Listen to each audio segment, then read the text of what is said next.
ফিরে সহসা ভাঙিল ঘুম চিৎকার ধ্বনিতে। জাগিয়া চাহিয়া দেখে পূজারি দাঁড়ায়, গালি পারে ক্রোধে যায় ধাইয়া মারিতে। বিস্ময়ে ভিখারি বলে, গোসাই ঠাকুর বুঝিতে না পারি, কেন দাও গালি? ভিক্ষামিকে ফিরেছি সারাটি দুপুর, শ্রান্ত বড় তাই এটা শুয়েছিনু খালি।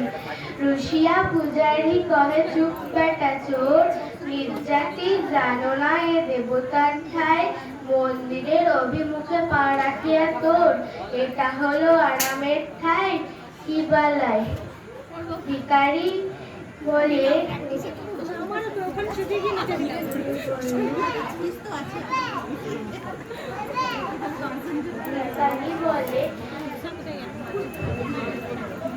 এ জগতে সকলই যে দেবতার ঠাই। নমস্কার।